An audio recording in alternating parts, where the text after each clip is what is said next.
2025년 11월 4일 밤이었죠. 민주당이 모두의 예상을 뒤엎고 정말 짜릿한 승리를 거뒀습니다. 그런데 말이죠. 이 결과를 자세히 뜯어보면 볼수록 이게 민주당의 미래에 대해 전혀 다른 두 가지 길을 보여주는 마치 거대한 퍼즐 같다는 생각이 듭니다.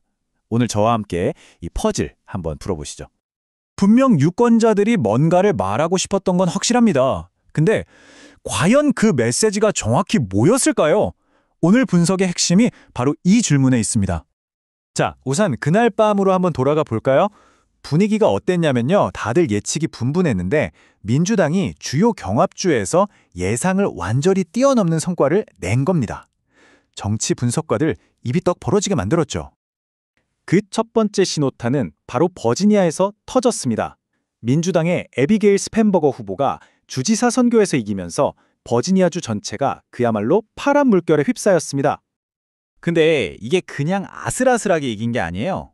이 숫자 좀 보세요. 무려 15%포인트 차이. 이건 뭐 접전이 아니라 그냥 압승, 말 그대로 압승이었습니다. 이번 승리가 얼마나 대단했는지 딱 보여주는 숫자죠. 뉴저지에서는요, 아예 역사를 새로 썼습니다. 마이키 셰릴 후보가 이기면서 무려 60년 넘게 이어져 온 징크스를 깨버린 거죠. 그게 뭐냐면 한 정당이 주지사직을 3번 연속으로는 할 수 없다는 그런 공식 같은 거였거든요. 그럼 대체 이 거대한 파란 물결의 힘은 다 어디서 나온 걸까요? 답은 아주 간단합니다. 바로 유권자들이었습니다. 특히 버지니아 같은 경우는요, 정말 기록적인 투표율을 보였거든요. 유권자들이 직접 승리를 만든 겁니다. 자, 민주당이 이겼다. 여기서 끝나면 참 쉽겠죠. 근데 그게 아닙니다. 오히려 지금부터가 진짜 흥미로운 부분이에요. 왜냐고요? 이긴 사람들을 보니까 이건 뭐 완전히 다른 두 부류의 사람들이 동시에 이긴 거예요. 한쪽에는 이런 사람이 있었어요. 뉴욕시장이 된 34살의 정치신인 조렌 맘다니. 공약 한번 들어보실래요? 부자한테 세금 더 걷고 임대료는 꽁꽁 얼리고 나라에서 식료품점도 만들고 애들 돌보는 거랑 버스는 전부 공짜로. 정말 파격적이죠. 말 그대로 포퓰리스트의 화려한 등장이었습니다. 이걸 보시면 차이가 확 느껴지실 겁니다. 왼쪽은 실용주의자 스펜버거랑 셰릴. 어때요? CIA, 해군 출신. 딱 봐도 국가 안보 전문가죠. 안정감, 애국심 이런 걸로 승부했어요. 근데 오른쪽의 맘다니는요? 완전 반대죠. 정치판에 처음 들어온 사람이 기득권 다 무너뜨리겠다. 이런 경제적 포퓰리즘을 들고 나온 겁니다. 활동 무대도 완전 달라요. 한쪽은 엎치락뒤치락하는 경합주, 다른 한쪽은 민주당 텃밭. 정말 다른 세상 얘기 같지 않나요? 아니, 진짜 이상하지 않아요? 어떻게 이렇게 정반대 스타일이 같은 날 같이 이길 수가 있었을까요? 그럼 민주당은 대체 뭘 배워야 할까요? 자, 이제부터 이 둘의 공통점을 한번 찾아보겠습니다. 분석을 해보니까요. 놀랍게도 이념이나 스타일은 달라도 공통된 승리 공식이 있더라고요. 딱 3가지입니다. 첫째, 먹고 사는 문제, 유권자들 지갑 사정에 집중했다는 것. 둘째, 이 지역엔 바로 나.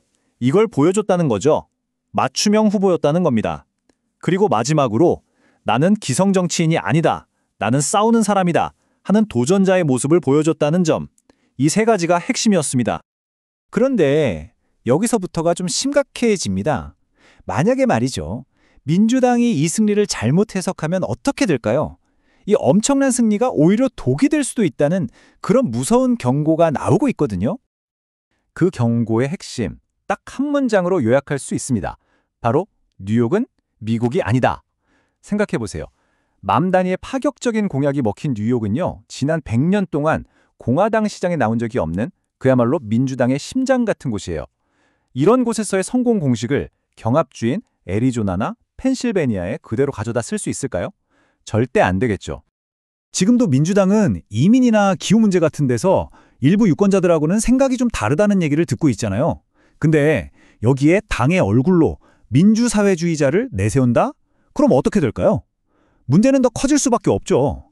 결국에는요, 선거에서 이기려면 꼭 잡아야 하는 중도층 유권자들을 자기 손으로 밀어내는 정말 최악의 수가 될 수 있다는 거예요. 그래서 이 모든 걸 종합해보면 정말 도발적인 질문 하나가 남습니다. 11월 4일의 승리가 과연 진짜 민주당의 승리였을까요? 아니면 오히려 공화당한테 더 좋은 일 시켜준 건 아니었을까요? 이 분석의 마지막은 이 의미심장한 인용구로 정리됩니다. 뉴욕에서 거둔 그 화려한 진보적 승리가 오히려 공화당 전략가들을 가장 흐뭇하게 만들 수 있다는 이 아이러니. 결국 이번 선거는 민주당에게 어떤 답을 준 게 아니라 어쩌면 전보다 훨씬 더 어려운 숙제를 안겨준 건지도 모르겠습니다.